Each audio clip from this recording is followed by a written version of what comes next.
Hello दोस्तों, आप सभी का स्वागत है आपके अपने परिवार Akhilesh education centre YouTube channel पर। दोस्तों, जैसा कि आपको पता है, हम लोग फिजिक्स क्लास 11th में तीसरा चैप्टर शुरू किए थे। कल एक वीडियो गया था जिसमें आप लोगों ने बहुत कुछ सीखा और आप सबका बहुत प्यार और सपोर्ट मिल रहा है, उसके लिए आप सबका बहुत बहुत धन्यवाद। दोस्तों, आज हम लोग उसी क्रम में आगे सीखेंगे वही चैप्टर सरल रेखा में गति का पार्ट नंबर 2, और इसमें हम लोग लगभग चैप्टर को कवर कर लेंगे और कुछ अच्छी अच्छी सवालें लगाएंगे।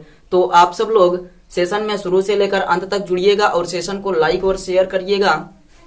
तथा आप सबसे निवेदन है कि सेशन में जितने भी लोग नए जुड़ते हैं वो लोग चैनल को प्लीज सब्सक्राइब कर लेंगे और बेल आइकन को भी प्रेस कर देंगे। चलिए हम लोग अब स्टार्ट करते हैं बिना किसी आपके टाइम को व्यतीत किए। तो चलिए हम लोग शुरू करते हैं, लेकिन शुरू करने से पहले आप लोग एक बार कमेंट बॉक्स में जाकर बता दीजिए कि आप सब लोगों को वीडियो कैसे लग रहा है, और आप लोग अपना अपना नाम कमेंट बॉक्स में एक बार कमेंट करिए जल्दी से।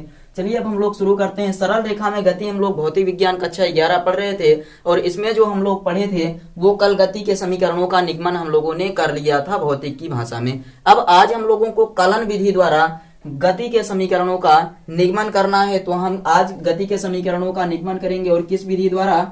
तो कलन विधि द्वारा, जिसे हम लोग साधारण भाषा में समाकलन भी कहते हैं। कलन विधि द्वारा गति के समीकरणों का निगमन करेंगे आज। कौन सी विधि द्वारा? तो आज हम लोग लगाएंगे कलन विधि। कलन विधि से गति के समीकरणों के निगमन करेंगे और तीनों समीकरण का निगमन करेंगे। तो सबसे पहले अपना जो समीकरण आता है वो है प्रथम समीकरण।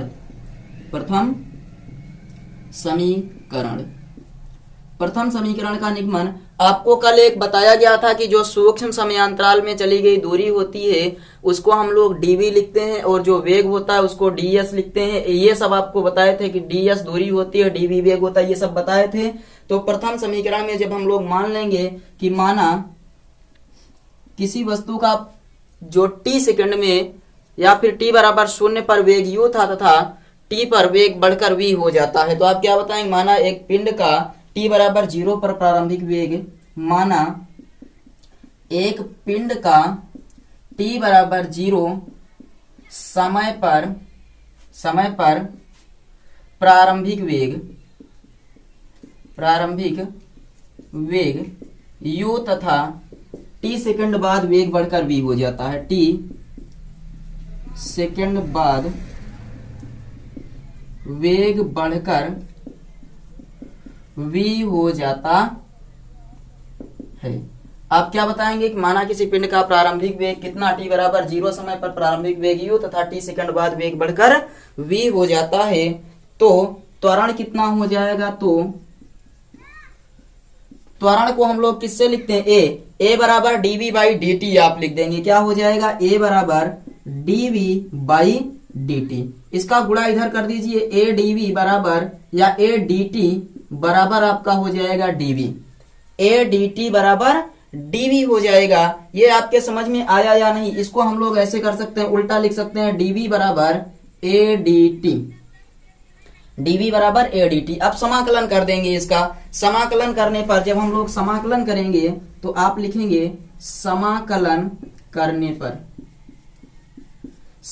करने पर कितना आएगा? इंटीग्रेशन dv बराबर a कांस्टेंट है, बाहर हो जाएगा dt। समाकलन आप लोग क्लास 11th में और क्लास 12th में कुछ लेवल तक का समाकलन आप लोग पढ़ेंगे। तो इसके लिए यहां से हम लोग लगाएंगे लिमिट। प्रारंभिक वेग u है, अंतिम वेग v, और प्रारंभिक समय t बराबर 0 है और अंतिम समय बढ़कर कितना हो जाता है? t। तो प्रारंभिक नीचे लिखते हैं, अंतिम ऊपर, प्रारंभिक नीचे अंतिम ऊपर लिखते हैं। और इसके बाद अब देखिए ये क्या हो जाएगा? dv का समाकलन जो आपका होता है वो आपका इतना ऐसे लिख लेंगे या नहीं बताइए? एक कांस्टेंट था, हमने बाहर कर दिया, और उसके बाद dt बचा है dv। dv का समाकलन आपका होता है v लिखेंगे, अंतिम वाले को नीचे और v को ऊपर, बराबर a dt का समाकलन t, 0 नीचे ऊपर t। तो यहाँ पर करते हैं अपर लिमिट माइनस लोअर लिमिट। ऊपर वाले को बोला जाता है अपर लिमिट, नीचे वाले को लोअर लिमिट। तो v के स्थान पर v माइनस अपर लिमिट माइनस लोअर लिमिट कितना है? u बराबर a, t के स्थान पर upper limit t minus lower limit 0। तो ये हो जाएगा v माइनस u बराबर, यहां से गुणा करेंगे तो 80, और ऐसे हम लिख सकते हैं v बराबर ये इधर जाएगा u प्लस 80। ये पहले समीकरण का निगमन हो गया। आपको ध्यान से पढ़ना है, अगर ना समझ में आए तो वीडियो को एक बार रिवाइज कर लीजिए। लेकिन आप लोग आई थिंक ये समझ में आया होगा कि पहला समीकरण v बराबर u प्लस ए टी कैसे आया। एक बार फिर से देखिए, हम लोग मान लेंगे कि एक पिंड है जिसका t समय पर प्रारंभिक वेग कितना है u, तथा t सेकंड पश्चात वेग बढ़कर v हो जाता है। तो त्वरण a बराबर dv बाई dt, इसको कल आपको पढ़ाए थे, ध्यान दीजिए नहीं तो रिवाइज करिए। a dt बराबर dv, dv को आगे कर लिए, a dt। अब समाकलन करेंगे तो प्रारंभिक वेग u से लेकर v तक जाना है, समय 0 से t तक बढ़ रहा है, तो नीचे u लिखेंगे, ऊपर v, नीचे 0, ऊपर t। a कांस्टेंट है, बाहर कर लेंगे। dv का समाकलन याद कर लीजिए v होता है, dt का समाकलन t। अपर लिमिट माइनस लोअर लिमिट यानी v माइनस u और t माइनस 0 गुणा कर दिए, at बन गया, पक्षांतर कर दिए, v बराबर u प्लस at हो गया। इसको जल्दी से नोट करिए। अब बताइए, नोट करने का समय आपको दे रहे हैं, आप अच्छे से नोट कर लीजिए और कमेंट करके बताइए कि आपको समझ में आ रहा है। और लाइव चैट में आप लोग ज्यादा बातें मत करिए, सिर्फ ये बताइए कि आपको ये समझ में आ रहा है। और इस समीकरण को जल्दी से लाइव चैट में लिखिए कि v बराबर u प्लस ए टी, कलन विधि द्वारा आपको समझ में आ गया। अब द्वितीय समीकरण पर चलें, बताइए। चलिए, इसको नोट कर लिए हो तो हम इसको अब इरेज करके द्वितीय समीकरण पर चलते हैं, या फिर स्क्रीनशॉट ले लीजिए। अब स्क्रीनशॉट का आपको पूरा का पूरा टाइम दे रहे हैं। द्वितीय समीकरण चलिए हम लोग लिखते हैं। अब तो दूसरे समीकरण का निगमन करने के लिए हम लोग यही मानेंगे कि माना एक पिंड का t बराबर 0 समय पर प्रारंभिक वेग u तथा t सेकंड बाद वेग बढ़कर v हो जाता है, तो आप यहां पर क्या निकालेंगे, t समय में अंतिम वेग v हो जाता है, तो वेग कितना होगा, तो वेग बराबर क्या होता है, वेग v बराबर ds by D T, v बराबर ds बाई डी टी। इधर गुणा कर दीजिए, v dt बराबर ds, अर्थात ds बराबर v dt। v बराबर आप क्या पढ़े हैं, चूंकि v बराबर u प्लस ए टी, इसलिए यहां पर क्या रखेंगे, ds बराबर, यहां रख देंगे v के स्थान पर u प्लस ए टी और बगल में क्या dt। गुणा कर दीजिए तो ds बराबर u dt plus a T dt। इस dt का गुणा u में हुआ और इस dt का गुणा at में, तो at dt हो गया। अब क्या करेंगे, अब आपको करना होगा समाकलन। यहां लिखेंगे समाकलन करने पर चलिए ds का समाकलन करना है हमें। कहां से कहां तक दूरी तय करनी है, तो ds का समाकलन हमें 0 से जाना है s तक, बराबर u आपका बाहर हो जाएगा। चलिए एक बार अंदर ही रहते हैं, u dt, t बराबर 0 से लेकर t तक बढ़ा है, प्लस at dt। ये कहां से कहां तक है, तो at बराबर आपका 0 से लेकर कहां तक गया है, 0 से लेकर t तक गया है, 0 से लेकर t तक गया है। अब इसका समाकलन हम लोग करते हैं, ds का समाकलन आपका हो जाएगा s, या कांस्टेंट पद को बाहर करते हैं। एक बार देख लेते हैं, आपको दिखाई दे रहा है, चलिए नीचे दिख रहा है। अब इधर हम लोग कांस्टेंट टर्म को बाहर कर लेते हैं, एक बार सभी कांस्टेंट पद को बाहर कर लेते हैं। चलिए हम लोग बाहर करते हैं, तो यहाँ एक लाइन आप ऐसे लिखेंगे कि ds समाकलन 0 से s तक गया है, बराबर u बाहर हो जाएगा, आपका बचेगा dt 0 से लेकर t तक, प्लस a बाहर हो जाएगा, t dt बचेगा, और यहाँ पर 0 से लेकर t तक। अब ds का समाकलन यस होता है, यस अपर लिमिट यस और लोअर लिमिट 0, बराबर u dt का समाकलन t होता है 0 और अपर लिमिट t, a बाहर है, t dt है। यहाँ पर याद रखिएगा x की पावर, यहाँ पर x dx, integration x dx का समाकलन होता है x की पावर n प्लस 1 बटे n प्लस 1, ये समाकलन होता है। यहाँ पर जब x dx लिखा हो तो ऐसे ही क्या लिखा है, इंटीग्रेशन t dt, तो ये हो जाएगा t की पावर n प्लस 1 बटे n प्लस 1, t की पावर n प्लस 1 बटे n प्लस 1, तो यहाँ क्या आएगा, t की पावर 1 प्लस 1, n का मान कितना है 1, तो 1 प्लस 1, t की पावर 2 बटे 2 हो जाएगा। कितना हो जाएगा, तो t की पावर 2 बटे 2। ऐसे थोड़ा सा इसको बड़ा कर लेते हैं, तो फार्मूले में t की पावर n प्लस 1, n का मान कितना है 1, तो 1 प्लस 1 बटे 1 प्लस 1, ये हो जाएगा। करते हैं यस 0 यस बराबर u, यहाँ t का मान एक बार कितना रखेंगे, 0 से t तक, यहाँ पर लिमिट है, देखिए t ऐसे रहने देते हैं 0 से t तक, प्लस a यहाँ पर हो जाएगा t स्क्वायर बाई 2, और 0 से लेकर कहाँ तक, t तक, t स्क्वायर बाई 2 और 0 से लेकर कहाँ तक, t तक।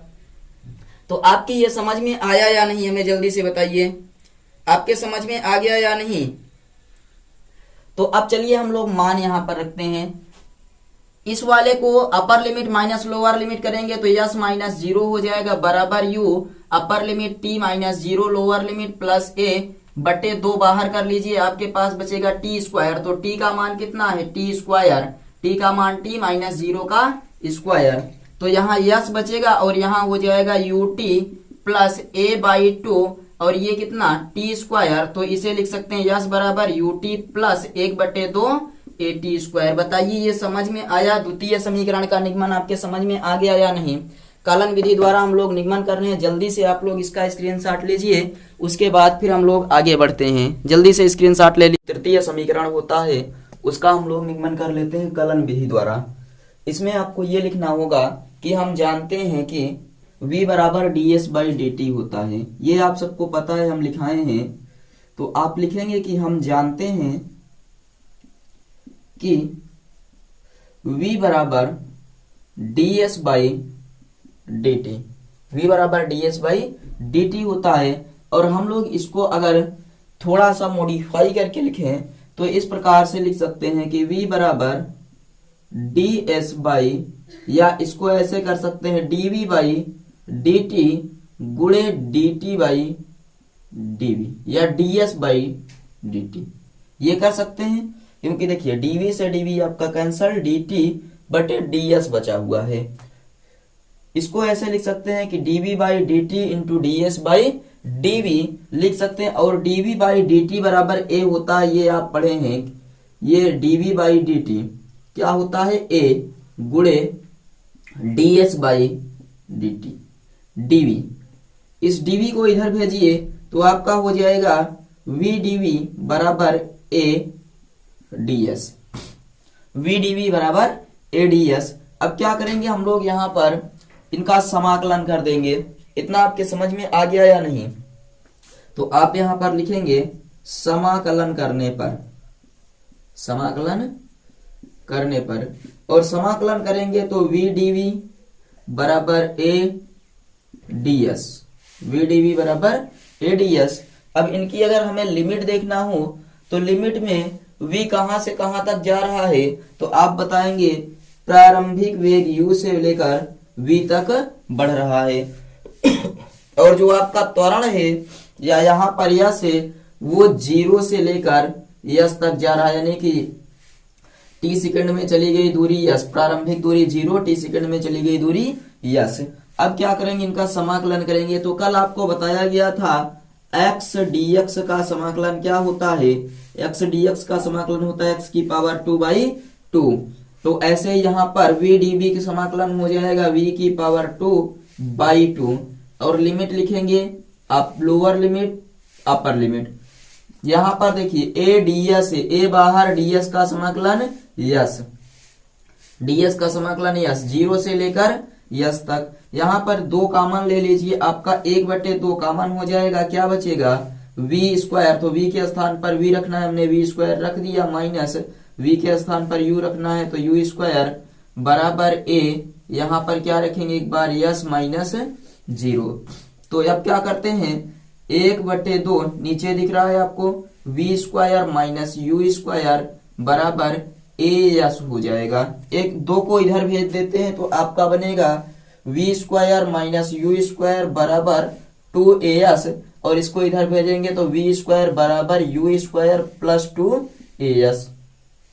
ये आपका हो गया कलन विधि द्वारा तृतीय समीकरण का निगमन। आपको ऐसे ही कर देना। आई थिंक आपको सब कुछ समझ में आया होगा। चलिए सब कुछ अच्छे से समझ में आया है और सब कुछ क्लियर भी है। तो अब क्या करेंगे हम लोग, देखिए आगे हम करेंगे ये समीकरण, तीनों समीकरण के निगमन आपके हो गए कलन विधि द्वारा। प्रथम समीकरण, द्वितीय समीकरण और तृतीय समीकरण का निगमन कंप्लीट हुआ। अब आप लोग ग्राफीय विधि से सीखेंगे। इसको जल्दी से स्क्रीनशॉट ले लीजिए, तब तक हम लोग हेडिंग लिख रहे हैं कि ग्राफीय विधि द्वारा। अगली कौन सी विधि है अपनी, तो अगली है ग्राफीय विधि द्वारा गति के समीकरणों का निगमन।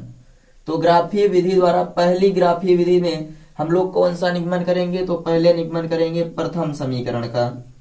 प्रथम समीकरण आप लोग कमेंट करके बताइए समझ में और जिसको नहीं समझ में आ वो वीडियो को एक बार रिवाइज कर लें, अच्छे से समझ में आ जाएगा। तो प्रथम समीकरण के लिए हम लोग ये मानेंगे, देखिए मानेंगे कि माना किसी प्रारंभिक, यहाँ चित्र से समझिएगा कि माना किसी वस्तु का प्रारंभिक वेग क्या है? u है, तथा t सेकंड पश्चात, कितने सेकंड पश्चात? t सेकंड पश्चात वस्तु का वेग बढ़कर v हो जाता है। वस्तु का वेग बढ़कर v हो जाता है। अगर आपका यहाँ पर बताइए ये t है तो ये भी क्या हो जाएगा? t हो जाएगा। और उसके बाद ये आपको यहां से इसको मिला दीजिए, ये आपका पूरा का पूरा v है और ये वाला u है, तो यहाँ जो दूरी बचेगी आपकी वो हो जाएगी v माइनस u। चित्र में समझिए, आपने माना किसी वस्तु का जो प्रारंभिक वेग है वो कितना है? u है, तथा t सेकंड पश्चात वेग बढ़कर v हो जाता है। उसके बाद फिर ये आपने यहां पर देखा कि v वेग हो गया, तो यहां तक तो ये वेग u ही था। उसके बाद ये जो d और c मिलकर बना वो आपका v माइनस u हो गया। यहां से हम लोग ढाल ज्ञात कर लेते हैं, ये वाला dc। ढाल जब ज्ञात करेंगे तो ढाल को हम क्या बोलते हैं? ये ढाल आप ज्ञात कर लेंगे। तो ढाल ज्ञात करने के लिए आप करेंगे, देखिए ढाल बराबर dc बटे ec, dc बटे ec। ढाल a है आपका, dc कितना है? तो dc है v माइनस u बटे ec है आपका t। इधर से गुणा कर दीजिए, इधर से क्या करेंगे? गुणा at बराबर v माइनस u। तो यहां से आपका जो हो जाएगा v बराबर बन जाएगा, ये इधर आएगा तो u प्लस at। बस इतना ही करना है आपको, ये चित्र बनाना है और चित्र में बता देना है माना किसी वस्तु का प्रारंभिक वेग u है, t सेकंड पश्चात वेग बढ़कर v हो जाता है। तो चित्र के अनुसार ढाल आप ज्ञात कर लेंगे और ढाल ही क्या हो जाएगा? गति के प्रथम समीकरण का निगमन। तो द्वितीय समीकरण चलिए अब देखते हैं। यहाँ पर नीचे जगह है, हम लोग देख लेते हैं द्वितीय समीकरण किस विधि द्वारा हम लोग पढ़ रहे हैं। तो द्वितीय समीकरण को हम लोग ग्राफीय विधि द्वारा हल कर रहे हैं। चलिए यहाँ पर भी मानते हैं कि माना किसी वस्तु का प्रारंभिक वेग कितना है? u है, तथा t समय पश्चात या t सेकंड पश्चात वेग बढ़कर कितना हो जाता है? v हो जाता है। तो ये आप मिला देंगे, ये भी t हो जाएगा और ये आपका क्या हो जाएगा? ये आपका हो जाएगा यहाँ पर v माइनस u। और ढाल आपने अभी कितना ज्ञात किया था? तो ढाल आपने ये ज्ञात किया है, देखिए u प्लस at, v बराबर u प्लस at। तो a बराबर आपका जो आ जाएगी, ये ढाल है। यहाँ कुछ नाम दे देते हैं, देखिए a b c d e, a b c d और e नाम दे देते हैं। और यहाँ अब हम लिखते हैं, अगर द्वितीय समीकरण ज्ञात करेंगे तो यहाँ लिखेंगे चतुर्भुज ABCD का क्षेत्रफल प्लस त्रिभुज ABC का क्षेत्रफल। क्या लिखेंगे? चतुर्भुज ABCD का क्षेत्रफल। तो यहाँ वस्तु द्वारा तय की गई दूरी अब आपको निकालना है। यस यही होता है ना, वस्तु द्वारा तय की गई दूरी बराबर चतुर्भुज ABCD का क्षेत्रफल। चतुर्भुज ABCD का क्षेत्रफल आई थिंक दिख रहा होगा, प्लस त्रिभुज ABC का क्षेत्रफल। चतुर्भुज ABCD का क्षेत्रफल और उसके बाद प्लस त्रिभुज ABC का क्षेत्रफल। ABC नहीं है, ये है आपका CED यानी DEC का क्षेत्रफल, DEC का क्षेत्रफल। अब वस्तु द्वारा तय की गई दूरी यस होती है। चतुर्भुज का क्षेत्रफल आपका क्या होता है? 2 लंबाई प्लस चौड़ाई। चतुर्भुज का क्षेत्रफल लंबाई प्लस लंबाई गुणे चौड़ाई ऐसे हो जाएगा। तो चतुर्भुज का क्षेत्रफल लंबाई गुणे चौड़ाई और उसके बाद प्लस 1/2 आधार गुणे ऊंचाई, ये हो जाएगा त्रिभुज का क्षेत्रफल। तो यस बराबर लंबाई कितना है इसकी? लंबाई देखिए u है और गुणे चौड़ाई क्या है? t है, प्लस 1/2 आधार कितना है? आधार यहाँ देखिए t है, गुणे ऊंचाई कितना है? v minus u। आपके समझ में आया? आपका जो देखिए लंबाई है वो कितना है?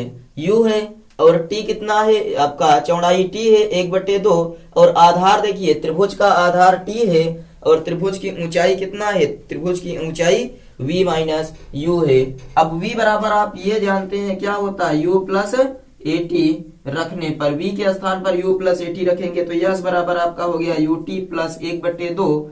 यहाँ पर t गुणे v के स्थान पर क्या रखेंगे, u plus eighty minus u से u कट गया, आपके पास जो बचा यस बराबर ut plus half eighty square.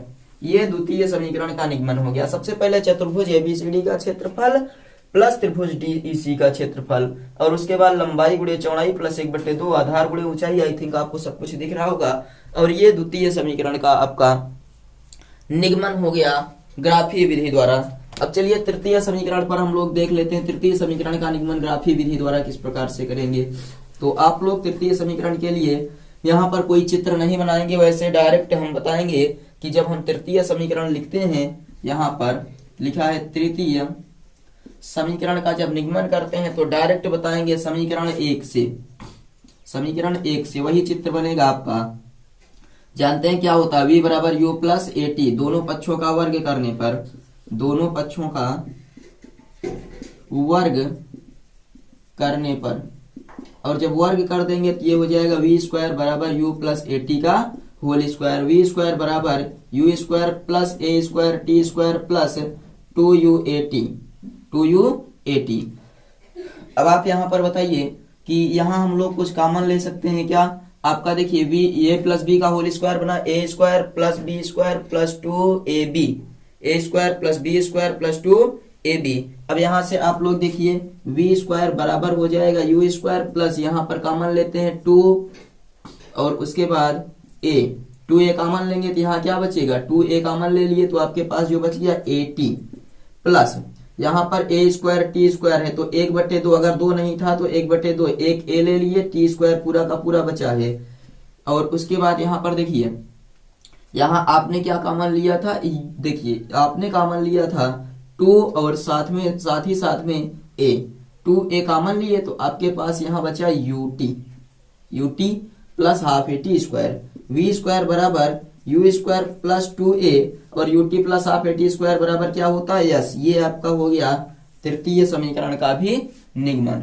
इसको नोट कर लीजिए या फिर स्क्रीनशॉट ले लीजिए, तब हम लोग आगे बढ़ते हैं और अच्छे से समझने का प्रयास कीजिएगा, क्योंकि ये ग्राफीय विधि और थोड़ा सा कलन विधि आपके लिए हार्ड हो सकता है। ग्राफीय विधि तो आप क्लास 9th में पढ़े हैं, लेकिन कलन विधि पहली बार है तो कलन विधि पर थोड़ी सी ज्यादा आप लोग थोड़ा ध्यान दीजिएगा। चलिए हम लोग अब आगे बढ़ते हैं और अब मंदन के समीकरणों को लिख लेते हैं। इसको जल्दी से नोट कर लीजिए या स्क्रीनशॉट ले लीजिए। तो हम मंदन के समीकरण चर्चा करते हैं। मंदन किसे कहते हैं, तो जब मान लीजिए ऐसे बताते हैं कि आप वस्तु की चाल बढ़ रही हो और इसके साथ साथ त्वरण बढ़ रहा हो तो उसे हम लोग त्वरण बोलते हैं, यानी कि धनात्मक त्वरण को त्वरण अकेले बोल सकते हैं या त्वरण अकेले कहते हैं, और जो ऋणात्मक त्वरण होता है उसे ही हम मंदन नाम देते हैं। तो मंदन के अब समीकरण देखेंगे तो सबसे पहले हम ये जान लेते हैं कि मंदन क्या होता है। यहाँ आप हेडिंग लिखिएगा मंदन के समीकरण। मंदन किसे कहते हैं, मंदन मतलब ऋणात्मक त्वरण को मंदन कहते हैं, आप ये याद रखिएगा। ऋणात्मक त्वरण को मंदन कहते हैं, यानी जब वेग का परिमाण घट रहा हो तो उसे मंदन कहते हैं। जब वेग का परिमाण घट रहा हो तो उसे मंदन कहते हैं। जब वेग का परिमाण घट रहा हो तो उसे मंदन कहते हैं, अथवा ऋणात्मक त्वरण को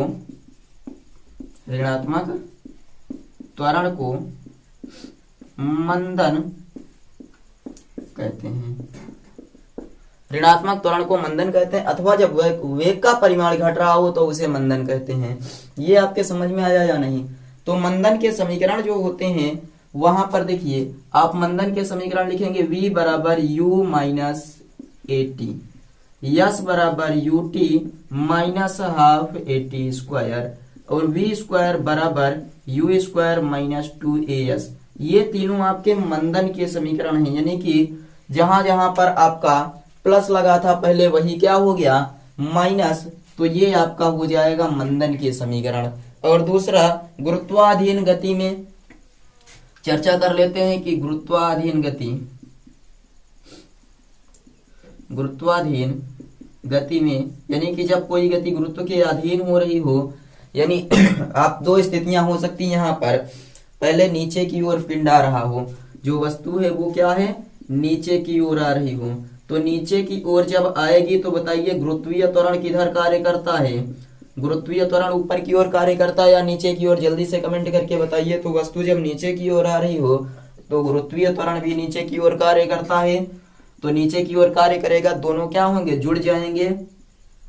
v² बराबर u² प्लस 2gh। और ऐसे पहले समीकरण से ही चर्चा करते हैं। समीकरण क्या होता है, v बराबर u प्लस at, तो v बराबर हो जाएगा आपका u प्लस a के स्थान पर g और t के स्थान पर t। g का मतलब गुरुत्वीय त्वरण, तो v बराबर u प्लस क्या हो जाएगा, gt। और दूसरा s बराबर ut plus half gt², v² बराबर u² प्लस 2gh।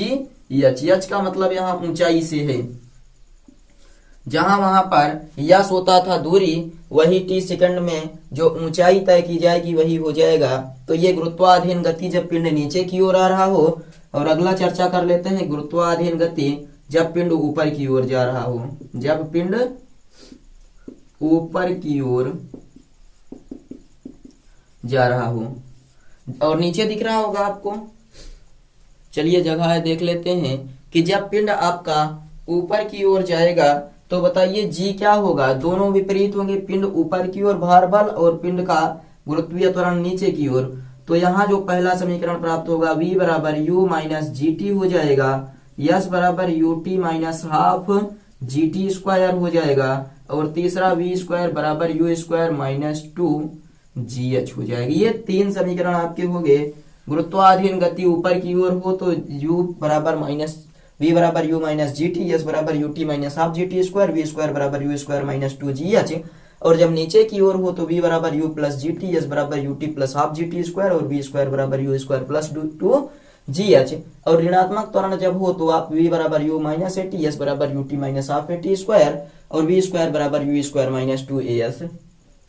धनात्मक के लिए हम क्या लिखते थे, तो v बराबर u प्लस at, एस बराबर ut प्लस हाफ at² और v² बराबर u² प्लस 2a as। ऐसे इसको जल्दी से नोट कर लीजिए, उसके बाद हम लोग आगे चर्चा करते हैं। आई थिंक आपको ये समझ में आया होगा। जल्दी से एक बार कमेंट करके बताइए क्या सब कुछ अच्छे से क्लियर हो गया या नहीं। कमेंट करके बताइए क्या अच्छे से सब कुछ क्लियर हो गया। उसके बाद फिर हम लोग अब आगे बढ़ते हैं। तो चलिए अब विस्थापन समय ग्राफ पर चर्चा कर लेते हैं। विस्थापन समय ग्राफ क्या होता है, इसकी सहायता से हम लोग क्या क्या ज्ञात कर सकते हैं। इसके पहले के सभी टॉपिक आपके अच्छे से समझ में आ गए होंगे। तो चलिए अब हम लोग विस्थापन समय ग्राफ पर चर्चा करते हैं। तो सबसे पहले विस्थापन समय ग्राफ से हम या तो वेग या चाल ज्ञात कर सकते हैं। तो आप ये बताएंगे कि विस्थापन समय ग्राफ से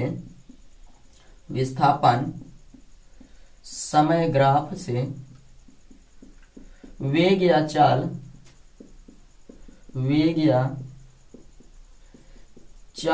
ज्ञात कर सकते हैं। वेग या चाल ज्ञात कर सकते हैं। अब यहां पर हम लोग यदि ग्राफ खींचना है तो x और y अक्ष दो अक्षों में, देखिए विस्थापन समय ग्राफ से हम लोग क्या क्या ज्ञात कर सकते हैं, तो वेग या चाल ज्ञात कर सकते हैं। अब आगे आप लिखेंगे कि जब हम x अक्ष को समय और y अक्ष को विस्थापन मानकर ग्राफ खींचते हैं, जब x अक्ष को समय और y अक्ष को विस्थापन मानकर ग्राफ खींचते हैं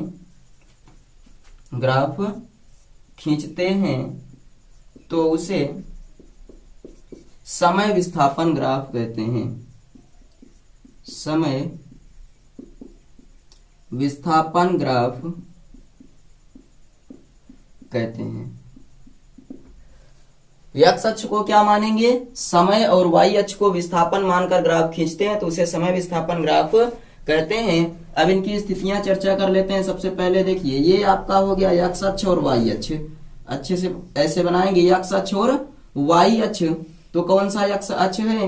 एक्स अक्ष आपका ये वाला है, इसे हमने क्या माना? समय। और इस वाले को क्या माना? तो ये एक्स अक्ष और ये वाला वाई, इसको हमने माना विस्थापन।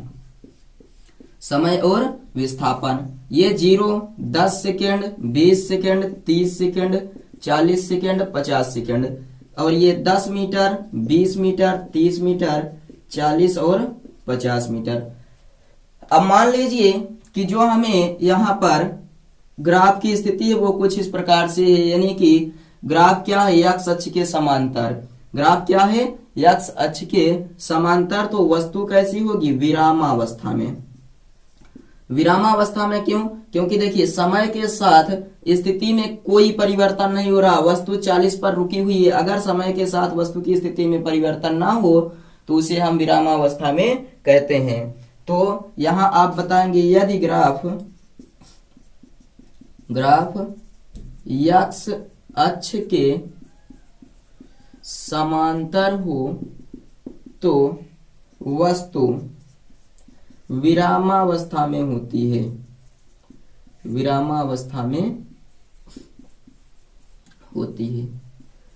यदि ग्राफ कैसा हो? एक्स अक्ष के समांतर, तो वस्तु विरामावस्था में होगी। दूसरा देखिए, आपका कुछ इस प्रकार से ग्राफ हो गया। मान लीजिए ये 0 है, 10 सेकेंड, 20 सेकेंड, 30 सेकेंड, 40 और 50 second. 10 metre, 20 metre, 30 metre, 40 metre और 50 मीटर। ये आपका वाई अक्ष, ये आपका एक्स अक्ष, ये आपका समय और ये आपका विस्थापन। ऐसे बनाएंगे। अब मान लीजिए कि वस्तु अब इस बार वाई अक्ष के समांतर हो। वाई अक्ष के समांतर होने का मतलब वस्तु अपनी स्थिति बदल रही है लेकिन समय नहीं बदल रहा। क्या ये संभव है? तो ये बताएंगे असंभव। असंभव, क्योंकि ऐसा हो ही नहीं सकता कि वस्तु की स्थिति बदले लेकिन समय ना बदले। समय स्थिर नहीं हो सकता है, समय तो बदलता रहेगा, लेकिन वस्तु की स्थिति अगर ना बदले और समय बदलता रहे तो आप कहेंगे विरामावस्था में। लेकिन समय स्थिर हो जाए और वस्तु की स्थिति में परिवर्तन होने लगे 10 मीटर, 20 मीटर, 30 मीटर, 40 मीटर, लेकिन 30 सेकंड में, ये असंभव है। तो आप यहां पर बताएंगे कि यदि ग्राफ आपका वाई अक्ष के समांतर हो तो वस्तु अनंत वेग से गतिमान होती है। यदि ग्राफ वाई अक्ष के समांतर हो, वाई अक्ष के समांतर हो तो वस्तु अनंत वेग से गतिमान होती है, परंतु यह असंभव है। परंतु यह असंभव है कि कोई वस्तु अनंत वेग से गतिमान हो। तीसरी स्थिति हम लोग देखते हैं। मान लीजिए ये एक्स और वाई अक्ष बन गया आपका, एक्स अक्ष, वाई अक्ष। ये 0 सेकेंड, 10 सेकेंड, 20, 30, ऐसे ही 40, ऐसे यहाँ पर 10, 20, 30, 40। ये आपका समय है और ये आपका विस्थापन। ग्राफ एक सरल रेखा प्राप्त हो रहा है। ग्राफ सरल रेखा प्राप्त होने का मतलब देखिए, समय भी बढ़ रहा है और वस्तु की स्थिति भी बदल रही है, तो इसे हम बोलेंगे एक समान वेग। एक समान वेग यानी समय के साथ वस्तु की स्थिति में अगर परिवर्तन हो तो उसे एक समान वेग कहते हैं। तो यहां बताएंगे, यदि ग्राफ सरल रेखा हो, यदि ग्राफ सरल रेखा हो, ग्राफ सरल रेखा में प्राप्त हो तो वस्तु किस कैसे गतिमान होगी? एक समान वेग से। तो वस्तु एक समान वेग से गतिमान होती है। वस्तु एक समान वेग से गतिमान होती है। ये तीन स्थितियां हो गई। पहला, यदि ग्राफ एक्स अक्ष के समांतर तो वस्तु विरामावस्था में, यदि ग्राफ वाई अक्ष के समांतर तो वस्तु अनंत वेग से गतिमान, और यदि ग्राफ एक समान सरल रेखा प्राप्त हो तो वस्तु एक समान चाल या एक समान वेग से गतिमान होती है। चौथा चलिए देखते हैं। चौथा हम लोग ये देखते हैं, ये आपका ग्राफ बना हुआ है और यहाँ आपकी चौथी स्थिति है कि मान लीजिए जो विस्थापन है वो समय के साथ घट रहा हो, समय बढ़ रहा हो लेकिन विस्थापन क्या हो, घट रहा हो। यानी ग्राफ वाई अक्ष से एक्स अक्ष की ओर झुका हुआ हो, वाई अक्ष से किस तरफ झुका हुआ हो, एक्स अक्ष की ओर। ग्राफ वाई अक्ष से एक्स अक्ष की ओर झुका हुआ हो तो यहां पर हम क्या कहेंगे कि मंदन हो रहा है, क्योंकि देखिए 10 सेकंड में 0 सेकंड में वस्तु का वेग कितना था, 50, विस्थापन 10 सेकंड में विस्थापन 40 आ गया, 20 सेकंड में 30, 30 सेकंड में 20 और 40 सेकंड में 10 और लगभग 52 सेकंड में आपका विस्थापन कितना हो जा रहा है, 0। यानी कि आप मान लीजिए 50 सेकंड में विस्थापन 0, यानी वस्तु रुक जा रही है। तो इसे हम लोग बोलेंगे कि यहाँ पर क्या हो रहा है, मंदन। क्योंकि देखिए विस्थापन, वस्तु का वेग घट रहा है, विस्थापन में कमी आ रही है, तो विस्थापन बटे समय बराबर होता है वेग। तो वस्तु का वेग अगर लगातार घट रहा है तो हम उसे क्या बोलेंगे, मंदन बोलेंगे। समय के साथ वस्तु के वेग में यदि कमी आ रही है तो उसे हम लोग मंदन बोलेंगे। तो ये मंदन होता है जब ग्राफ वाई अक्ष से एक्स अक्ष की ओर होता है, या जब ग्राफ वाई अक्ष से एक्स अक्ष की ओर दृष्ट होता है, यानी कि आप बता सकते हैं झुका हुआ होता है या फिर दृष्ट होता है, तो मंदन हो रहा होता है। तो वस्तुओं में मंदन होता है, वस्तुओं में मंदन होता है। यदि ग्राफ वाई अक्ष से एक्स अक्ष की ओर दृष्ट हो तो आपका जो यहां पर ग्राफ दिया है वो मंदन का ग्राफ आपको मिल जाएगा। अगला देखते हैं 5वां नंबर। 5वें में क्या देखेंगे कि आपका जो 5वां है, यहां पर हम परिवर्ती वेग के बारे में चर्चा करेंगे। परिवर्ती वेग क्या होता है, तो ये आपका विस्थापन हो गया, ये आपका समय हो गया। मान लीजिए यहां से हम चलते हैं, कभी वेग बढ़ जाता है, कभी घट जाता है, कभी बढ़ जाता है, कभी घट जाता है, कुछ इस प्रकार से। कभी वेग बढ़ेगा, कभी घटेगा, कभी विस्थापन बढ़ेगा, कभी घटेगा। समय के साथ वस्तु के विस्थापन में लगातार परिवर्तन हो रहा है, कभी विस्थापन बढ़ रहा है, कभी घट रहा है, कभी बढ़ रहा है, कभी घट रहा है, यानी कि ऊपर नीचे हो रहा है। तो इसे हम लोग बोलेंगे कि वस्तु किस चाल से गतिमान है, तो वस्तु परिवर्ती चाल से गतिमान है। परिवर्ती चाल, कभी ऊपर जा रही वस्तु की चाल बढ़ रही है, कभी घट रही है, कभी बढ़ रही है, कभी घट रही है। तो आप यहाँ पर ये बताएंगे कि इस समय जो आपको ग्राफ प्राप्त हो रहा है वो ग्राफ किस चीज को प्रदर्शित कर रहा है, तो वस्तु की चाल परिवर्ती है। और ऐसे मान लीजिए एक और स्थिति होती है कि ग्राफ आपका जो प्राप्त हो रहा है समय और विस्थापन ग्राफ कुछ इस प्रकार से। देखिए वस्तु पहले धीरे धीरे वस्तु का वेग बढ़े, उसके बाद अचानक से वस्तु का वेग बढ़ जाए। पहले धीरे धीरे बढ़े, उसके बाद समय के साथ ही अचानक से वस्तु का वेग जब बढ़ जाएगा तो इसे हम लोग बोलेंगे असमान वेग। असमान वेग, यानी कि यहाँ पर देखिए समय कभी बढ़ रहा कभी घट रहा, इस प्रकार से आया है आपका। तो यहाँ आप क्या बता देंगे, असमान वेग। तो ये वस्तु असमान वेग से गतिमान है। और यहाँ एक चीज और याद रखिएगा कि समय विस्थापन जो ग्राफ है आपका, वेग समय ग्राफ या समय विस्थापन ग्राफ आपने जो बनाया, दूरी समय ग्राफ, विस्थापन समय ग्राफ, वेग समय ग्राफ से वस्तुओं के ढाल या त्वरण ज्ञात कर सकते हैं। वेग समय ग्राफ से वस्तुओं के ढाल या त्वरण, एक ही चीज है, ज्ञात कर सकते हैं। जल्दी से नोट कर लीजिए इसको जल्दी से नोट कर लीजिए कि वेग समय ग्राफ से वस्तुओं के ढाल या त्वरण को ज्ञात किया जा सकता है। उसके बाद हम थोड़ी सी और चर्चा कर लेते हैं अवरोधन दूरी वगैरह पर। तो इसको नोट कर लिए होंगे आई थिंक। चलिए हम लोग अब आगे बढ़ते हैं और थोड़ी सी और चर्चा करते हैं इसी में अवरोधन दूरी क्या होता है, उस तरफ का आप लोग नोट करते रहिए। हेडिंग लिखिएगा अवरोधन दूरी।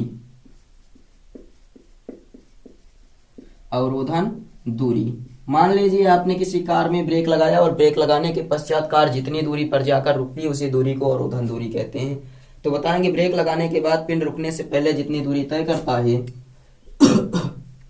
ब्रेक लगाने के बाद पिंड रुकने से पहले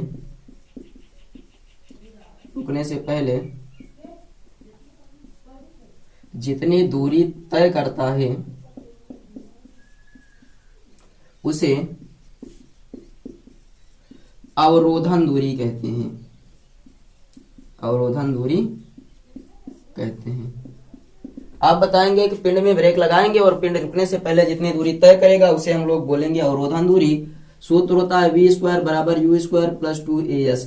v का मतलब v का मान कितना होना चाहिए, 0 बराबर यू स्क्वायर प्लस 2as। ये 0 बराबर यू स्क्वायर प्लस 2as, यहां से आ जाएगा यू स्क्वायर बराबर माइनस 2as। यू स्क्वायर बराबर कितना हो जाएगा, माइनस 2as, और s बराबर आपका हो जाएगा यू स्क्वायर बटे 2a माइनस में। यही अवरोधन दूरी है, s बराबर माइनस यू स्क्वायर। माइनस का मतलब हो रहा है कि वस्तु का वेग कम हो रहा है, यानी दूरी घट रही है, तभी तो रुकेगी। तो s बराबर यू स्क्वायर बाई 2a हो जाएगा। और आपेक्षिक वेग का मतलब होता है कि जब दो वस्तुएं एक साथ गति कर रही हों तो एक दूसरे के सापेक्ष जो वस्तु गति करती है उसे ही आपेक्षिक गति या आपेक्षिक वेग कहते हैं। अवरोधन दूरी समझ में आया कि कोई भी पिंड है ब्रेक लगाने के पश्चात जितनी दूरी तय करता है उसी दूरी को हम लोग अवरोधन दूरी कहते हैं। इसको नोट कर लीजिए और इस सूत्र को याद रखिएगा, इस पर आपसे सवाल पूछी जाएंगी। और एक सवाल चलिए हम लोग हल करते हैं, इसको नोट कर लिए हैं, एक सवाल हल करते हैं। सवाल आपके स्क्रीन पर है, स्क्रीन पर सवाल देखिए, आपको दिख रहा होगा। सवाल को एक बार हम पढ़ लेते हैं, उसके बाद आप लोग भी सवाल को पढ़िए, सॉल्व करते हैं। देखिए क्वेश्चन दिया है, एक महिला अपने घर से प्रातः 9 बजे 2.5 किलोमीटर दूर कार्यालय के लिए एक सीधी सड़क पर 5 किलोमीटर प्रति घंटे की चाल से चलती है। आगे वहां पर वह शाम 5 बजे तक रहती है। 25 किलोमीटर प्रति घंटे की चाल से चल रही किसी ऑटो रिक्शा द्वारा अपने घर लौट आती है। उपयुक्त पैमाना चुनिए तथा उसकी गति का tx ग्राफ खींचिए। तो चलिए हम लोग ग्राफ खींचकर उसको सॉल्यूशन करेंगे, ग्राफ बाद में बगल में खींचेंगे। तो सॉल्व करते हैं। यहाँ पर सबसे पहले देखिए क्या दिया गया है, कह रहा है घर से कार्यालय तक की दूरी के लिए हम सबसे पहले ज्ञात करते हैं। तो यहाँ आप लिखेंगे घर से कार्यालय तक की दूरी, कार्यालय तक की दूरी के लिए, कार्यालय तक की दूरी के लिए। अब यहाँ आप प्रश्न में पढ़िए, कह रहा है एक महिला अपने घर से प्रातः 9 बजे 2.5 किलोमीटर दूर अपने कार्यालय के लिए सीधी सड़क पर 5 किलोमीटर प्रति घंटे की चाल से चलती है। तो महिला के घर छोड़ने का समय प्रातः कितने बजे है, 9 बजे, और चाल कितनी थी उसमें 5 किलोमीटर प्रति घंटा। तो महिला के घर छोड़ने के समय 9 बजे प्रातः चाल, महिला के घर छोड़ने के समय, जब महिला ने घर छोड़ा, घर छोड़ने के समय 9 बजे प्रातः महिला की चाल कितनी थी, u बराबर, तो कितनी चाल से चली महिला, 5 किलोमीटर प्रति घंटे, 5 किलोमीटर प्रति घंटे की चाल से चली। और कह रहा है चलित दूरी, कुल कितनी दूरी चली थी उसने, चलित दूरी। सवाल में देखिए चलित दूरी आपका दिया है कि वो 2.5 किलोमीटर चलती है। तो चलित दूरी यस बराबर 2.5 किलोमीटर। अब लिया गया समय क्या हो जाएगा, तो उतनी दूरी चलने में लिया गया समय कितना समय लिया जाएगा, आप बताइए। लिया गया समय बराबर क्या होता है, दूरी बटे चाल। समय बराबर क्या होता है, तो दूरी बटे चाल। यहाँ पहला समय है t1 बराबर दूरी बटे चाल। दूरी कितना है, तो दूरी चल रही है 2.5 किलोमीटर, चाल कितना है 5 किलोमीटर प्रति घंटे। तो 5 × 5 = 25 यानी कि 0.5 घंटे। 0.5 घंटे का मतलब है 30 मिनट आ गया। महिला द्वारा जो समय लिया जाता है घर से कार्यालय तक पहुंचने में, वो कितना समय लगता है, 30 मिनट। अब महिला के कार्यालय पहुंचने का समय फिर कितना होगा? 9 बजे अगर निकलती है तो महिला के कार्यालय पहुंचने का समय बराबर 9 बजे निकलती है और 30 मिनट लगते हैं, तो ये कितने बजे पहुंचेगी? 9:30 पर 9:30 पर कार्यालय पहुंच जाएगी। और कार्यालय में कितने समय तक रहती है? तो क्वेश्चन में दिया है कि वह कार्यालय में 5 बजे तक रहती है। तो कार्यालय में ठहरने का समय कार्यालय में ठहरने का समय कब से कब तक ठहरती है? तो कार्यालय में ठहरने का समय 9:30 से 5 बजे तक। कितने? 9:30 से 5 बजे तक। कहां तक पहुंचती है? तो कार्यालय में ठहरने का समय 9:30 बजे से लेकर वो 5 बजे तक अपने कार्यालय में रहती है। इसका मतलब ये है कि वो यक्ष पर ठहरी है, यक्ष की स्थिति है, यक्ष वहीं पर क्या है? रुका हुआ है। कार्यालय में ठहरने का समय 9:30 से लेकर 5 बजे तक वो कार्यालय में ठहरी रहती है। अब इसका हम लोग ग्राफ बना लेते हैं। नीचे ध्यान से देखिए, यहां आपको ये दिख रहा है नीचे, एक बार चेक कर लेते हैं। यहाँ नीचे आपको दिख रहा है कार्यालय के ठहरने का समय 9:30 बजे से लेकर 5 बजे तक। चलिए थोड़ा सा इसको नीचे करके उसके बाद फिर सॉल्व करते हैं। तो अब यहाँ पर आप देखेंगे कि जो आपका दिया गया है, हमने माना कि यक्ष की स्थिति है, तो यक्ष पर हमने क्या माना है? समय को। तो समय को हम दर्शाएंगे कि जो समय है वो यहाँ पर है, समय की स्थिति ये है, और साथ ही साथ ये आपका क्या है? तो दूरी है। यहाँ पर दूसरा क्या दिया गया है? दूरी, यानी कि कार्यालय से घर की दूरी। सबसे पहले मान लीजिए वो घर से, यहाँ पर इसका घर है, तो घर से कितने बजे निकलती है? 9 बजे। घर से कितने बजे निकलती है? 9 बजे। ये 0 किलोमीटर है, ये 1 किलोमीटर, ये 2 किलोमीटर, 3 किलोमीटर, 4 और 5 किलोमीटर, ऐसे ही, और ये 6 किलोमीटर। ये 9 बजे की स्थिति है। उसके बाद यहाँ पर मान लीजिए ये 9:30 हो रहे हैं, 9:30 हो रहे हैं। तो ये क्या करती है? अपने घर से कार्यालय के लिए कितने बजे निकलती है? 9 बजे। 9 बजे निकलती है और 5 किलोमीटर प्रति घंटे की चाल से चलती है, तो वह 30 मिनट में कहाँ पहुंच जाती है? 30 मिनट लिया गया समय उसको कहलाते कार्यालय पहुंचने का समय। तो 9:30 बजे वो कार्यालय पहुंचती है, और कितने मिनट लगते हैं? 30 मिनट लगते हैं। तो वो 9:30 बजे कहाँ पहुंच जाएगी? अपने कार्यालय। कार्यालय की दूरी कितनी है? 2.5 किलोमीटर। तो यहाँ पर हो जाएगा कहीं 2.5 किलोमीटर। ये स्थिति होगी ऐसे। महिला यहाँ पर अपने कार्यालय में पहुंच चुकी है कितने बजे? 9:30 बजे। 9:30 बजे महिला कार्यालय पहुंच जाती है, और ये 9:30 बजे से लेकर 5 बजे तक यहीं पर रहती है। तो 9:30 बजे, ये 10 बजा, 11, 1, 2, 3, 4, 5, ये आपका 5 बज जाते हैं। तो 5 बजे तक वो कहाँ पर रहती है? वहीं कार्यालय में ठहरी रहती है। 5 बजे तक ये कहाँ रहती है? इसी कार्यालय में ठहरी रहती है। तो ये 5 बजे तक यक्ष की स्थिति में कोई परिवर्तन नहीं हो रहा है। ये समझ में आ गया कि 5 बजे तक महिला यहाँ पर कार्यालय पहुंची, और कार्यालय जब पहुंची, ये इसका कार्यालय है 2.5 किलोमीटर पर। देखिए दिया गया यहाँ पर, चलिए दूरी 2.5 किलोमीटर। तो ये कार्यालय है। कार्यालय में पहुंचकर वो कितने समय तक कार्यालय में रहती है? तो कार्यालय में वो 5 बजे तक रहती है। और उसके बाद 5 बजे फिर वो क्या काम करती है कि महिला कार्यालय 5 बजे छोड़ देती है, और साथ ही साथ ऑटो रिक्शा से वो घर की ओर आती है। तो यहां आप लिखेंगे महिला के कार्यालय छोड़ने का समय। महिला के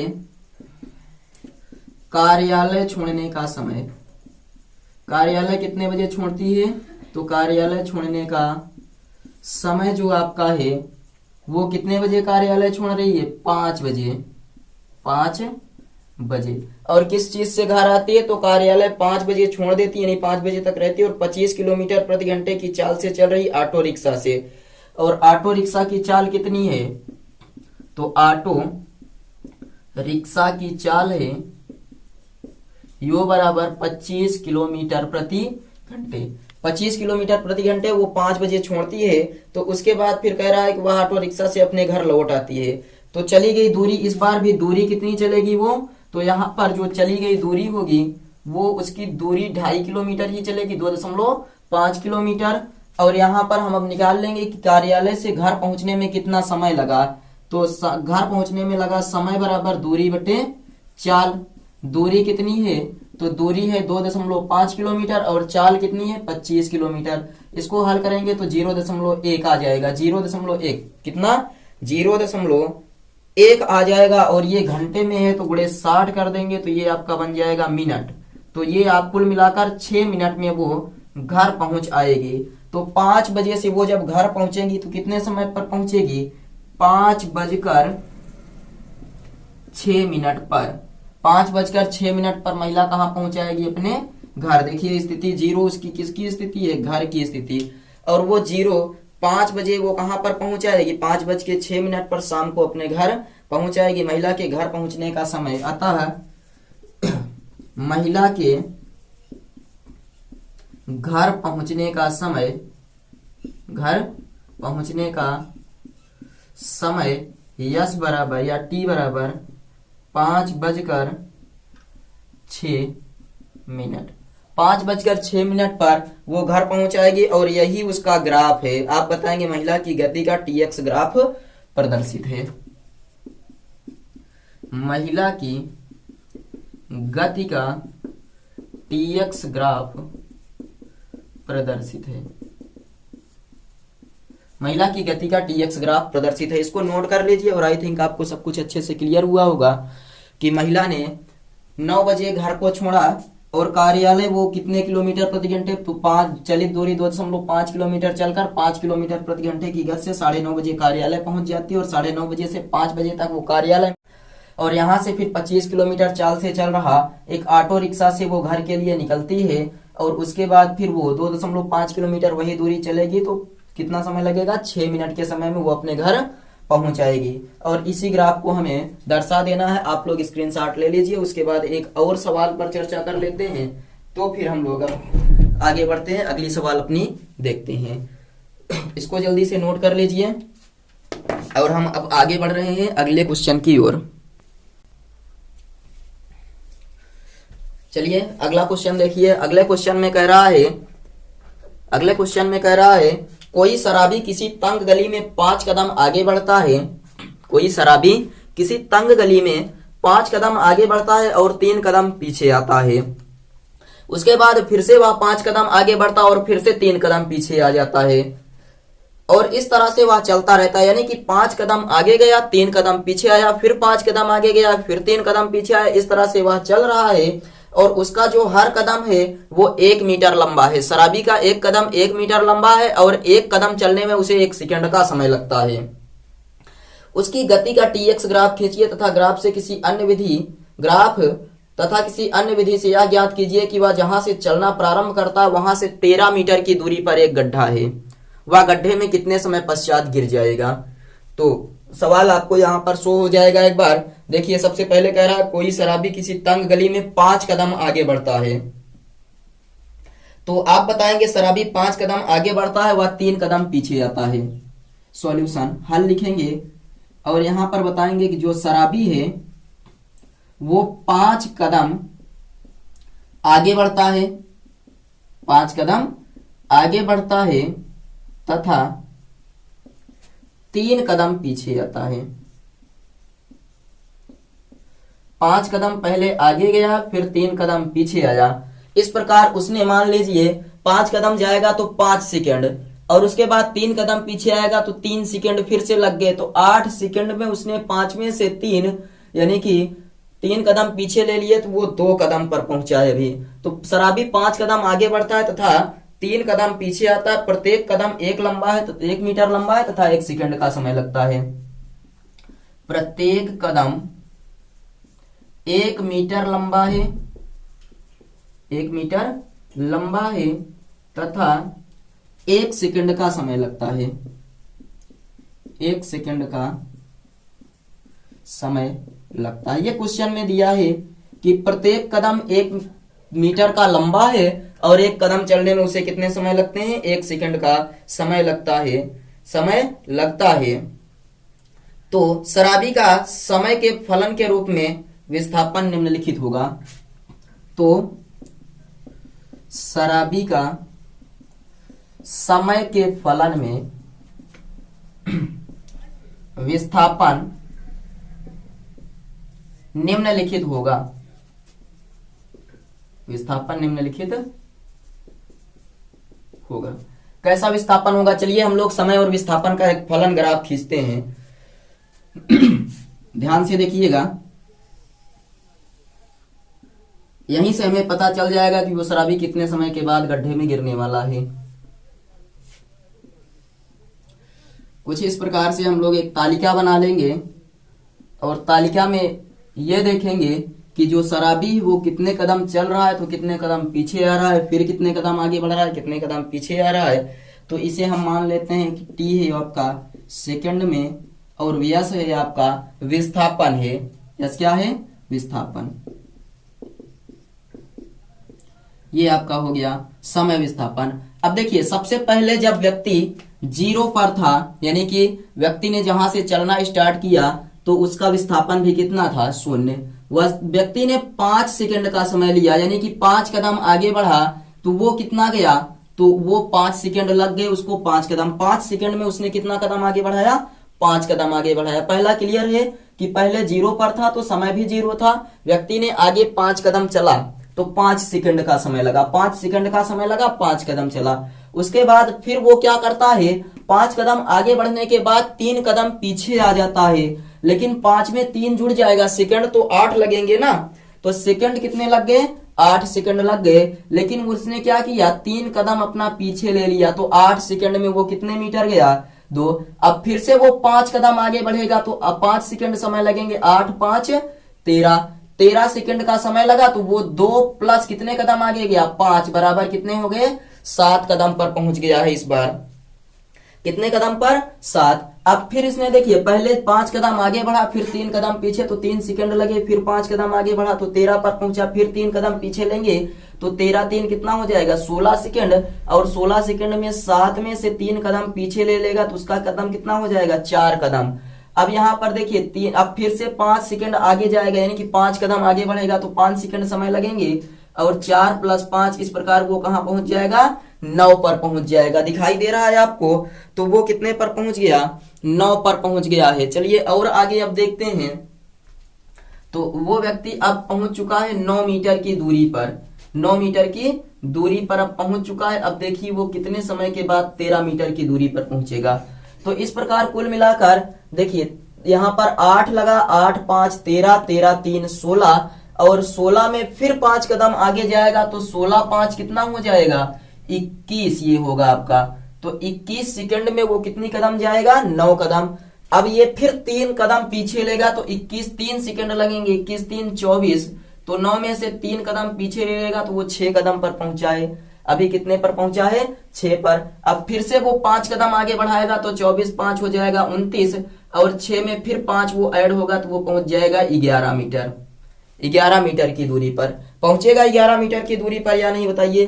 अब आगे क्या करेगा? वो फिर से अपना 3 कदम पीछे लेगा, 3 सेकंड लगेंगे। 29 3 कितना हो जाएगा? 32 और 32 में वो 3 कदम पीछे ले रहा है तो 11 - 3 यानी कि 8 हो जाएगा।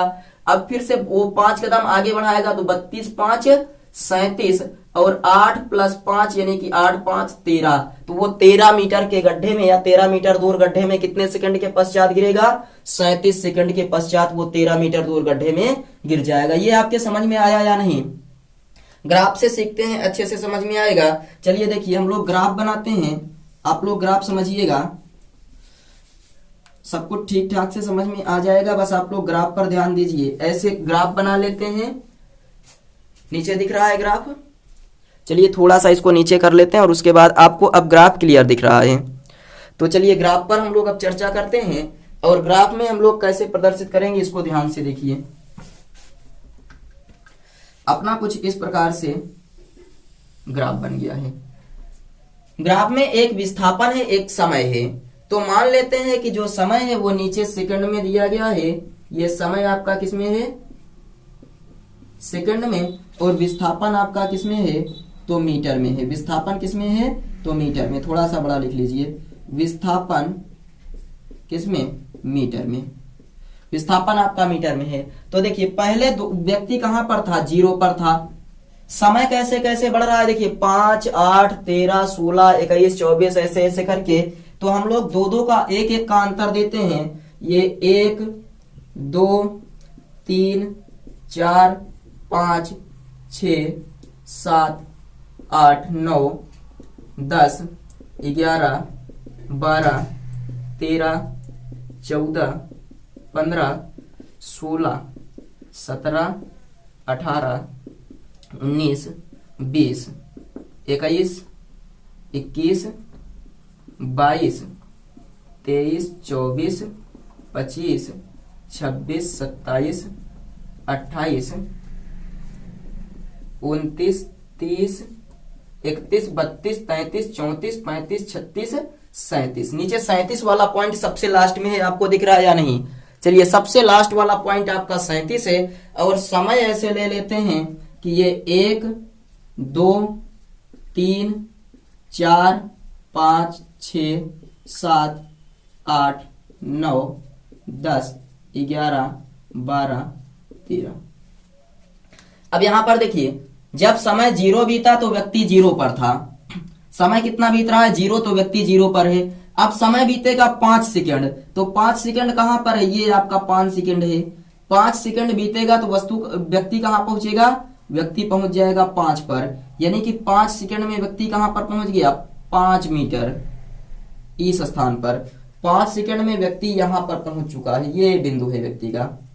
5 सेकंड में व्यक्ति यहां पहुंच गया। आपके समझ में आया या नहीं? अगला समय बीतेगा 8 सेकंड। समय कितना बीतेगा? 8 सेकंड। तो व्यक्ति कहां पर पहुंच रहा है? 2 पर आ जा रहा है। 2 पर आने का मतलब ये देखिए, समय यहां बीत रहा है 8 सेकंड। ध्यान से थोड़ा सा इधर देखिए, जब समय 5 सेकंड बीता तो व्यक्ति 5 पर पहुंचा। समय कितना बीता? अब समय 8 सेकंड बीता तो व्यक्ति कहां पर आ गया? व्यक्ति आ गया आपका यहां 2 पर। 8 सेकंड में व्यक्ति कहां पर आ गया? तो 8 सेकंड में व्यक्ति आ गया 2 मीटर की दूरी पर। ये 5 सेकंड में यहां था, 8 सेकंड में व्यक्ति यहां पर पहुंच गया। अब फिर से समय बीतेगा देखिए 13 सेकंड। तो 13 सेकंड बीतने का मतलब है ये वाला आपका 13 सेकंड है। 13 सेकंड में व्यक्ति कहां पर पहुंच रहा है? 7 पर पहुंच रहा है। तो ये है आपकी 7 की स्थिति। देखिए डैश डैश करके यहां पर दर्शाएंगे, ये आपके 7 की स्थिति है। व्यक्ति 13 सेकंड में कहां पहुंच गया? तो 7 मीटर की दूरी पर 13 सेकंड में पहुंच गया। और अब फिर से देखिए, समय बीतकर 16 पहुंचेगा। तो जब समय 16 पहुंचेगा तो व्यक्ति कहां पहुंचेगा? 16 पर व्यक्ति 4 मीटर पर फिर से चला जा रहा है। 16 पर व्यक्ति कहां जा रहा है? 4 मीटर पर। देखिए देखते रहिए, ध्यान से समझ में आ जाएगा। 16 पर व्यक्ति कहां जा रहा है? तो 4 मीटर पर ये व्यक्ति फिर पहुंच जा रहा है। 16 सेकंड में कितनी मीटर दूरी पर? 4 मीटर की दूरी पर। पहले व्यक्ति ने 0 से चलना प्रारंभ किया, वो 5 पर गया। उसके बाद 5 से फिर लौटकर 2 पर आ गया, क्योंकि 3 कदम उसने पीछे ले लिया। फिर 5 कदम आगे बढ़ाया तो इस बार वो व्यक्ति पहुंच गया कितने पर? 7 पर। और 7 पर से फिर उसने अपना 3 कदम पीछे लिया तो 4 पर आ गया। और इस प्रकार 16 सेकंड में वो 4 मीटर की दूरी तय किया है। अगला 21 सेकंड बीतेगा। 21 सेकंड यहाँ पर है, देखिए 21 सेकंड जब बीतेगा तो व्यक्ति कहाँ रहेगा? आप बताइए। 21 सेकंड बीतने पर व्यक्ति कहां पहुंचेगा? तो 21 सेकंड में व्यक्ति पहुंच रहा है 9 पर। तो 9 कहां है? यहां 9 दिया गया है। देखिए ये 9 मिला दीजिए इसको। ये व्यक्ति 21 सेकंड में ये यहां पर पहुंच जा रहा है 9 मीटर की दूरी पर। 21 सेकंड में व्यक्ति कितनी दूरी तय कर ले रहा है? शराबी 9 मीटर दूरी पर पहुंच चुका है 21 सेकंड में। अब इसके बाद आगे देखिए, अगला जो समय आने वाला है वो कितना है? 21 के बाद वो 24 सेकंड। 24 सेकंड में व्यक्ति कहां पहुंचेगा? तो आपका जो 24 सेकंड में व्यक्ति की स्थिति है वो फिर से 6 पर आ गया। कितने मीटर? 24 सेकंड में व्यक्ति आपका 6 मीटर पर पहुंच चुका है यहां पर। तो ये हो गया, फिर से व्यक्ति आ गया 6 मीटर की दूरी पर। और 6 मीटर की दूरी पर आया तो 21 सेकंड का समय आपका बीत गया। अब आगे फिर से देखिए, अगला कितने कदम चल रहा है? 21 पर पहुंचा था तो उसने 6 मीटर दूरी तय की है। अब आगे और वो चल रहा है 24। तो फिर से 24 पर आया। 24 पर जब व्यक्ति आया तो वो 6 मीटर चला। 24 के बाद फिर वो 29 पर जा रहा है। ये है 29 आपका। 29 पर जाने का मतलब, चलिए आपको ये बताया गया कि जो व्यक्ति है जब वो कितने सेकंड 24 सेकंड में कितनी दूरी पर जाएगा 6 पर पहुंचेगा। 24 सेकंड में 6 मीटर विस्थापन तय करेगा, यानी कि 24 सेकंड में कितनी दूरी तय कर रहा है वो व्यक्ति, तो 24 सेकंड में 6 मीटर की दूरी तय कर लिया।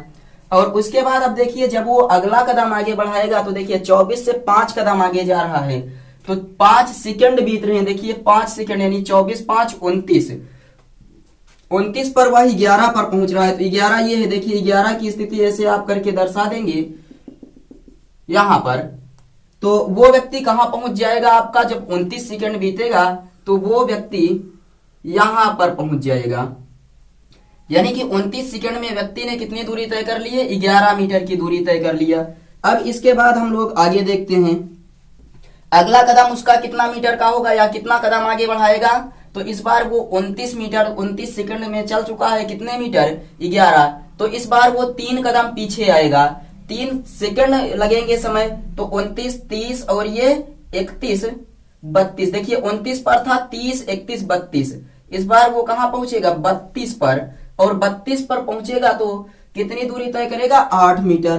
तो 8 मीटर को मिला लेते हैं 32 के साथ, यहां पर देखिए ये हो जाएगा आपका 32 के साथ 8 मीटर। वो व्यक्ति फिर से यहां पर आ जाएगा, कहां पर आ जाएगा 8 मीटर की दूरी पर आ जाएगा। अब अगला कदम उसका जो होगा फिर से देखिए 5 मीटर लंबा होगा, यानी 5 सेकंड का समय लगेगा। तो 32 33 34 35 36 और 37, वो व्यक्ति कहां पर पहुंच जाएगा, तो वो व्यक्ति पहुंच जाएगा आपका 37 सेकंड समय लगेंगे, और 37 सेकंड में व्यक्ति कहां पहुंच रहा है 13 पर। तो ये आपके 13 की स्थिति है, यानी कि वो जो व्यक्ति होगा वो यहां पर गड्ढा है, 37 सेकंड बाद 13 मीटर दूर गड्ढे में गिर जाएगा। यहाँ क्या है गड्ढा है, तो वो 13 मीटर दूर गड्ढे में 37 सेकंड के बाद वो व्यक्ति गिर जाएगा। इस तरह से आपका ये क्वेश्चन कंप्लीट हो गया। आपको यही बताना है कि वो व्यक्ति 37 सेकंड के बाद 13 मीटर दूर गड्ढे में गिरेगा। किस प्रकार से चल रहा था, तो देखिए यहाँ पर आपने कुछ इस प्रकार ग्राफ बनाया कि 0 पर व्यक्ति की स्थिति 0 सेकंड में 0 पर था, 5 सेकंड में 5 पर पहुंचा, 8 सेकंड में व्यक्ति ने कितने मीटर 2 मीटर तय की। उसके बाद फिर 13 सेकंड बीते तो व्यक्ति ने 7 मीटर दूरी तय किया। फिर 16 सेकंड में व्यक्ति ने 4 मीटर तय किया, 21 सेकंड में व्यक्ति ने 9 मीटर, और 24 सेकंड में व्यक्ति ने 6 मीटर, 29 सेकंड में व्यक्ति 11 मीटर गया, और 32 सेकंड में फिर वो 8 मीटर लौटा। इस प्रकार से जब 37 सेकंड बीतते हैं वह 13 मीटर दूर स्थित गड्ढे में गिर जाता है। तो ये आपका क्वेश्चन हो गया। आप लोग इसको लगाइएगा, ग्राफीय विधि से हो गया, और किसी अन्य मेथड से भी लगाना है तो उसको आप लोग कोशिश करिएगा, क्योंकि आगे चलिए। अच्छा हम देख ही लेते हैं इस ग्राफ का। आप लोग स्क्रीनशॉट लीजिए, क्लियर दिख रहा है या नहीं, हमें नहीं लगता उतना क्लियर दिख रहा होगा।